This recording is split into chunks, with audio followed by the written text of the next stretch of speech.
নমস্কার।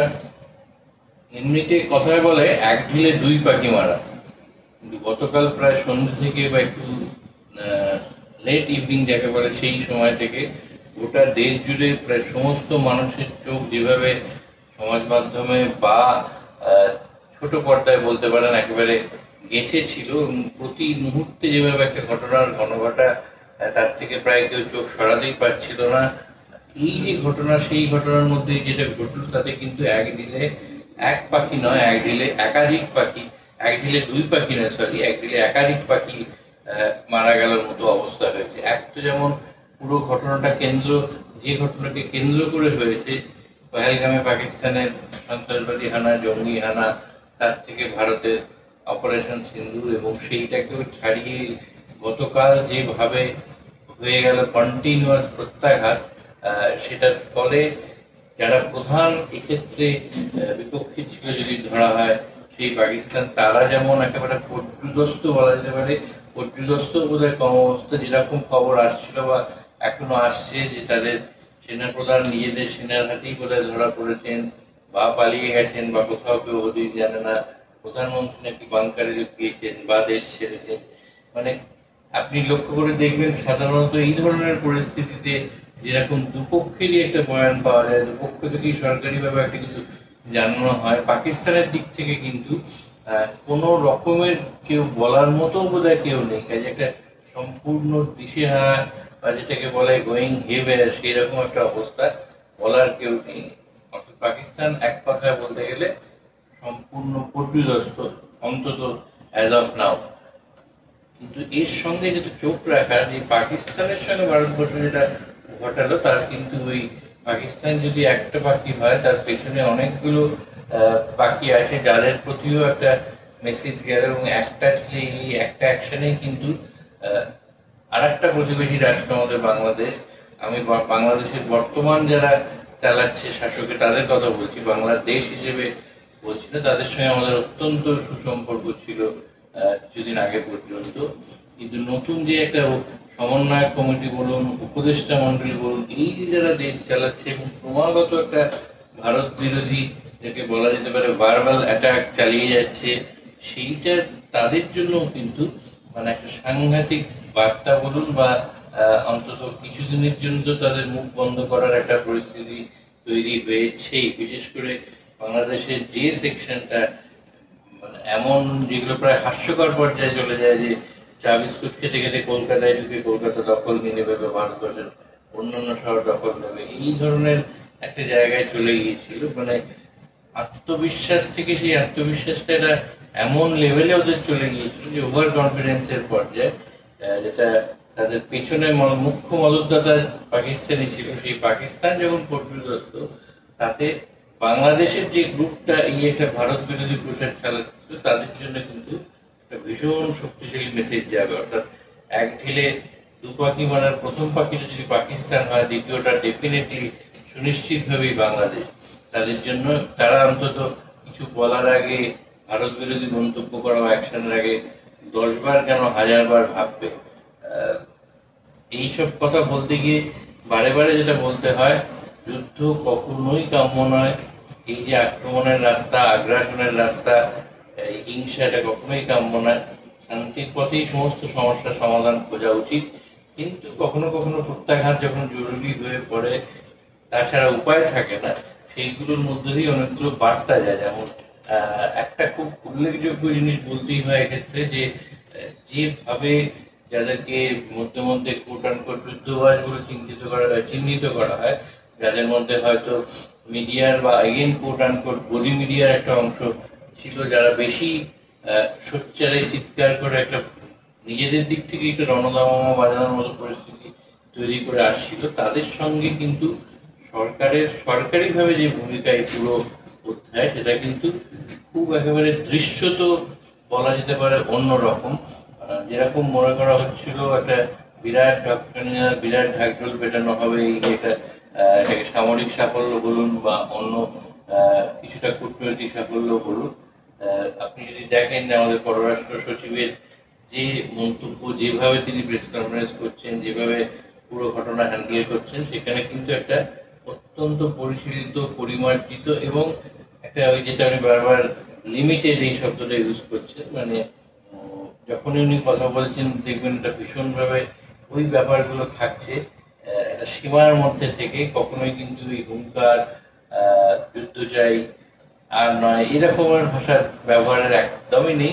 উল্টে কিন্তু খুব একটা ম্যাটার অফ ফ্যাক্টলি এবং খুবই অত্যন্ত সংযম দেখিয়েই উনি যে ঘটনাটা ঘটছে সেটাই বলার কথা চেষ্টা করছে। যদিও একটা অংশ এখনো কিন্তু ওই সোচ্চারে চিৎকার চেঁচামেচি চালিয়ে যাচ্ছে। এইগুলো যেমন হচ্ছে, আমি যেটা দিয়ে শুরু করেছিলাম যে এক ঢিলে দু পাখির জায়গায় বহু পাখি মারা হলো, সেই ঘটনা বলতে গেলে এটা বলতেই হবে। যেমন বাংলাদেশের কাছে মেসেজ গেল, চীনের কাছেও একটা কিন্তু খুব এগেন শক্তিশালী বার্তা গেল ভারতের পক্ষ থেকে যে not to taken for granted. এই যে একটা বার্তা দেওয়া বোধ খুব একটা জরুরি ছিল। আবার বলছি, যুদ্ধের রাস্তা ভারতের জন্য তো নয়, কারোর জন্যই হওয়া কাম্য নয়, কিন্তু একটা বার্তাও দরকার যে যেটা ভদ্রতা, সভ্যতা, সিভিলাইজ ম্যানারে ইয়ে করা, সেটাকে যেন লোকে দুর্বলতা না ভাবে। অর্থাৎ যখন যা প্রয়োজন সেটা করার জন্য ভারত তৈরি, সেটা সামরিকভাবে হোক, কূটনৈতিকভাবে হোক। এবং একই সঙ্গে কিন্তু ভারতবর্ষ কূটনৈতিক চালগুলো চলে যাচ্ছে প্রায় সমানভাবে, এবং কোথাওই নিজে থেকে কিছু আগ বাড়িয়ে না করে সমস্ত মেজারগুলো কেন একটা রিয়াক্টিভ, ওরা কিছু করলে তারপরে তার রিয়াকশনে গিয়ে প্রত্যাঘাত যেটাকে বলে বা প্রত্যুত্তর যেটাকে বলে সেইটা দেওয়া হয়েছে।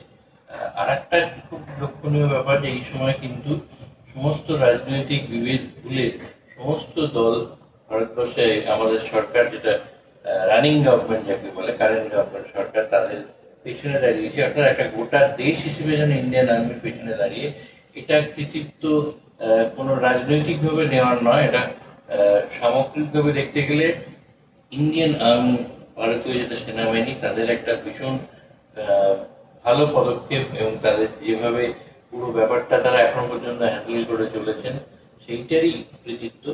একই সঙ্গে কিন্তু একটা চরম ব্যর্থতা বলা যেতে পারে পাকিস্তানের দিক থেকে, যারা যত গর্জে ছিল তারা তত বর্ষায় তো নেই, উল্টে একটা যে কথায় বলে সবাইকার নিজের যেটা স্ট্রেংথ এবং লিমিটেশন দুটোই জানা উচিত, তার বাইরে বেরিয়ে গেলে মুশকিল হয়। ওরা যেমন নিজেদের স্ট্রেংথ ঠিক ঠিক কোথায় সেটা জানতো না, তুমি লিমিটেশনগুলো, সীমাবদ্ধতাও জানতো না। ফলে পরিস্থিতিটা যেমন শোনা যাচ্ছে কালকের পর থেকে যে অনেকেই হয়তো পহেলগামের ঘটনাটার আগে বিরোধিতা করেছিলেন, সেক্ষেত্রে কিন্তু যিনি এই মুহূর্তে হয়তো নিখোঁজ, সন্ধান পাওয়া যাচ্ছে না বা প্রায় হারানো প্রাপ্তি, নিরুদ্দেশ, হারানো প্রাপ্তি তো হয়নি কিন্তু এটা বিজ্ঞাপন দেওয়ার মতো জায়গায় এসে গেছে ওনাদের সেনাপ্রধানের জন্য।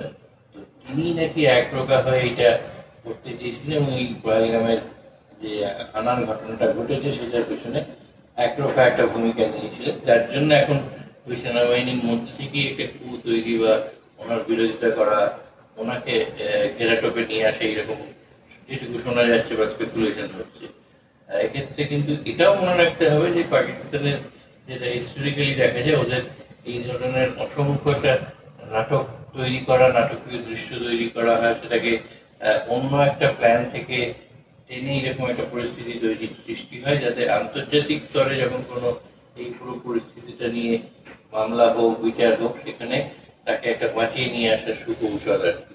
তো এই যখন পরিস্থিতিটা চলছে, একটু ঘরের মধ্যে, যদিও বারবার বলছি এই সময়টা হয়তো রাজনীতির আলোচনা করার সময় নয়, কিন্তু একদম না বলেও এটা পারা যাচ্ছে না যে ওই যে এক ঢিলে বহু পাখি মারার যেটা দিয়ে আমরা শুরু করেছিলাম, তাতে কিন্তু অনেকগুলো এই একটা ঘটনা, এই যে প্রত্যাঘাত, সফলভাবে প্রত্যাঘাত, তার পেছনে কিন্তু আরো একটা দিক ভাবার আছে, যেটা করা হচ্ছিল সেপ্টেম্বর মাসে দলের মধ্যে একটা, সেটা আরএসএস এর থেকে হোক বা অন্য কোনো দিক থেকে হোক, প্রধানমন্ত্রী যেহেতু নিজেই একটা চালু করেছেন যে 75-এর পরে কোনো এই ধরনের পদে না থাকা, সেক্ষেত্রে ওনার উপর একটা চাপ তৈরি হতে পারে সরে আসার জন্য।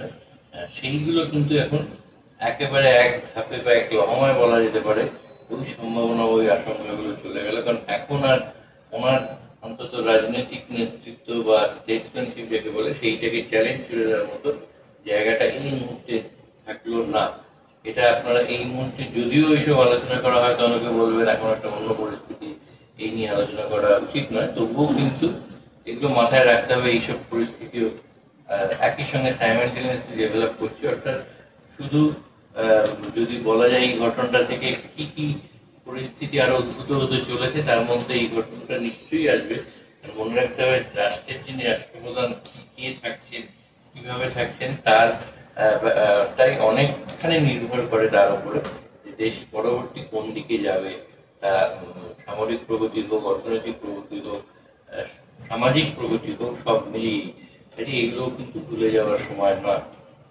যেটা আমরা গতকাল প্রায় সারা রাত ধরে সমস্ত ভারতবর্ষে একেবারে ছোট পর্দায় যেটাকে গ্লুডন বলে বা হুকটন বলে, সেই অবস্থায় থেকে এটা অনেকটা যেমন ইলেকশনের রেজাল্ট প্রতি মুহূর্তে বদলাচ্ছে, কোনো খেলার ওয়ানডে ম্যাচ প্রতি মুহূর্তে বদলাচ্ছে, প্রায় সেই জায়গায় একটা গিয়ে যেন চলছিল যে আর নৌবাহিনী আইএনএস বিক্রান্ত তারা ওখানে করাচি বন্দরে পৌঁছলো কিনা, কি হানা করলো, নৌসেনা আঘাত করলো কিনা, আর কটা মিসাইল নামলো, এইরকম একটা পরিস্থিতি নিয়েছিল। অর্থাৎ সবাইকারই কিন্তু একটা যে নিজের দেশের প্রতি যেটা থাকে এটা খুবই একটা স্বাভাবিক আবেগের বহিঃপ্রকাশ বলা যেতে পারে। তো সেইটাই দেখা গেছে। এখন এই যে যে পরিস্থিতিটা তৈরি হচ্ছে তার সঙ্গে কিন্তু এটাও মাথায় রাখতে হবে যে জঙ্গি একটা হানা হয়েছিল, যদিও সেই জঙ্গি হানাকে পরবর্তী পর্যায়ে আমরা দেখেছি যারা প্রত্যাঘাত করার সময় যারা এই জঙ্গিরা মারা গেছেন তাদের মরদেহ পাকিস্তানের জাতীয় পতাকায় মোড়া হয়েছে, সেনাবাহিনীর লোকজনরা সেখানে উপস্থিত থেকেছেন, গার্ড অফ অনার দেওয়া হয়েছে। এইগুলো প্রমাণ করেছিল এই জঙ্গির পেছনে হয়তো সরাসরি সেনাবাহিনীর একটা মদত সমর্থন রয়েছে। তো এইটার কারণেই কিন্তু ওটাকে শুধু জঙ্গিহানা না বলে একটা সরকারি মদতপুষ্ট জঙ্গিহানা এইরকম একটা জায়গায় চলে গিয়েছিল। ভারতবর্ষ থেকে যেটা করা হচ্ছে প্রতিটা মুহূর্তে কিন্তু অন্যান্য যেগুলো মিত্র দেশ যাদের বলা হয় তাদের এবং আন্তর্জাতিক যে সংগঠনগুলো আছে তাদেরকে প্রতি মুহূর্তে সবকিছু জানিয়ে বুঝিয়ে পরিস্থিতির বিচার করিয়ে তারপরে প্রত্যাঘাতগুলো হচ্ছে বা প্রত্যাঘাতের একেবারে অব্যবহিত পরেই এগুলো জানানো হচ্ছে। কূটনৈতিক ভাবে দেখা যাচ্ছে কিন্তু এখনো পর্যন্ত খুব একটা ভালোভাবেই সিচুয়েশন হ্যান্ডলিং হচ্ছে। আর একটা যেটা বললাম যে সংযমের পরিচয় দেওয়া হচ্ছে সরকারি স্তরে, যখন পররাষ্ট্র সচিবের তরফ থেকে বিবৃতি প্রেস রিলিজ আসছে সেগুলোর মধ্যেও কিন্তু একটাই খুব পরিণত মস্তিষ্কের ছাপ দেখা যাচ্ছে। যদিও ততটা দেখা যাচ্ছে না একটা মিডিয়া বা সমাজ মাধ্যমের মধ্যে। তো এই সব কিছু মিলেই যেটা দিয়ে আমরা শুরু করেছিলাম, আমরা সেখানেই যাবো যে পুরো পরিস্থিতি যেখানে দাঁড়িয়েছে তাতে কিন্তু আর একটা যেটা আজকের খবরে জানা যাচ্ছে দাউদ ইব্রাহিমকেও নাকি দীর্ঘদিনের নিরাপদ আশ্রয় পাকিস্তান ছেড়ে অন্য একটা নিরাপদ আশ্রয় খোঁজার জন্য তিনি বেরিয়ে গেছেন। এটাও একটা খুব বড় ঘটনা। 30-31 বছর ধরে বা তারও হয়তো বেশি সময় ধরে যে ভারতের এত বড় একটা শত্রু সে পাকিস্তানের নিরাপদ আশ্রয় ছিল, তাকেও যদি এখন আশ্রয় খোঁজার জন্য নিরুদিক খুঁজে বেড়াতে হয় বা পাকিস্তানের থেকে যে মদতটা সে পাচ্ছিল সেটা যদি বন্ধ হয়, সেটাও কিন্তু একটা খুব সুলক্ষণ ভারতের দিকে। এর পরে পরিস্থিতি যত গড়াবে একটু শান্তি আসবে, তখন নানান বিষয় হয়তো উঠে আসবে, এটাই স্বাভাবিক। তখন সেগুলো নিয়েও আলাপ আলোচনা হবে, কোন পদক্ষেপ সঠিক হয়েছিল, কোনটা সময়চিত হয়েছিল হয়নি, এসব কিন্তু অবশ্যম্ভাবীভাবে আসবে। কিন্তু এই মুহূর্তে যদি আমরা বলি একটু অন্যভাবে বলতে গেলে যে ইন্ডিয়ান আর্মি, তারও অ্যাব্রিভিয়েশনটা কিন্তু IA, তাহলে আমরা এই মুহূর্তে দাঁড়িয়ে বলতেই পারি যে ইন্ডিয়ান আর্মি বা IA is much more stronger than artificial intelligence AI। এই মুহূর্তে IA কিন্তু এগিয়ে রয়েছে অন্য সব কিছুর থেকে। তো আমরা পরিস্থিতির দিকে নজর রেখে চলবো। আমাদের ওয়েবসাইট headlineskolkata.com, আমাদের ফেসবুক পেজ, আমাদের ইউটিউব চ্যানেল এবং হেডলাইন্স সব কিছুতেই আপনারা যদি চোখ রাখেন তাহলে আপনারাও প্রতি মুহূর্তে নজর রেখে চলবেন এবং নিজেদের আপডেটেড রাখতে পারবেন। আর একটা কথা বলতে ভুলেছি, যেটা না বলার নয়, যে পরিস্থিতি হয়তো আমাদের যে সামরিক রণকৌশল বলুন বা যে দক্ষতা অর্জন করেছে ভারতীয় সেনাবাহিনী, তারা সুন্দরভাবে নিখুঁতভাবে সেই অপারেশনগুলো চালিয়েছে। কিন্তু এটা মনে রাখতে হবে এই যে সমস্যাটা, যেটা সন্ত্রাসবাদের সমস্যা, জঙ্গিদের সমস্যা, সেটার পেছনে কিন্তু একটা গভীর কারণ থাকে। এবং এমন যেন না হয় যে আমরা যতবার একটা জঙ্গি হানা হবে তার প্রত্যাঘাত করে সেটাকে করবো, এই যে একটা সাইকেল, জঙ্গি তৈরি হওয়াটাকে বন্ধ করতে হবে। এই সময় বেশ কিছু দায়িত্বজ্ঞানহীন মন্তব্য বা আচার আচরণ চোখে পড়েছে, যাতে কিন্তু মানে পরবর্তী প্রজন্মের জঙ্গি তৈরি হওয়ার পথটা প্রশস্ত হতে পারে। কাজে আমাদের প্রত্যেকের উচিত এইগুলো মাথায় রাখা। যেমন না বলে পারছে না যে কাশ্মীরের স্থানীয় লোকেদের মধ্যে তারা আমাদেরই অবিচ্ছেদ্য অঙ্গ, এবং তাদের ভারতেরই পাশে দাঁড়িয়ে ভারতের ভালো হওয়া তাদের ভালো, ভারতের মন্দ তাদের মন্দ, এই যে মানসিকতা তৈরি করা, এইটা কিন্তু কন্টিনিউয়াস ভাবে চলা উচিত। যদি শুধুমাত্র যদি কেউ জড়িত থাকেও জঙ্গি আনার সঙ্গে, সেটা একটা বিচ্ছিন্ন একটা মিনিমাম পার্সেন্টেজের স্থানীয় লোক থাকতে পারে, কিন্তু কাশ্মীরিদের বদনাম করা, কাশ্মীরের বদনাম করার খেলা থেকে যেন আমরা বিরত থাকি। তাহলে আবার কিন্তু আমাদের দেশেরই একটা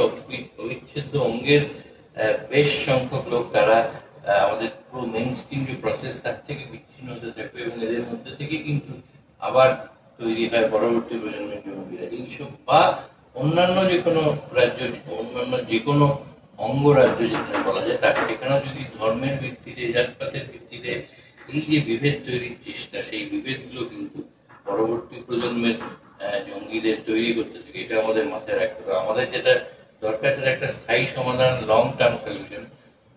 সাময়িক যে সাফল্য আমরা পাচ্ছি সেটাতে যেমন গর্বিত হওয়ার অবকাশ রয়েছে, গর্বিত হতেও হবে, সেই সঙ্গে কিন্তু এই দীর্ঘমেয়াদে বা স্থায়ী সমাধানের কথাটা আমাদের মাথায় রাখতেই হবে। যে কথা বলেছি, আপনার চোখ রাখুন headlines Kolkata website, headlines Kolkata Facebook page এবং হেডলাইন্স কলকাতার ইউটিউব চ্যানেল। দেখতে থাকুন হেডলাইন্স কলকাতা। আনন্দ আর ভালোবাসার দীপ্তিতে গড়া সমুজ্জ্বল পরমা, ঠিক তোমারই মতো। শ্যাম সুন্দর কোম্পানি জুয়েলার্স, আগরতলা, উদয়পুর, ধর্মনগর, কলকাতা।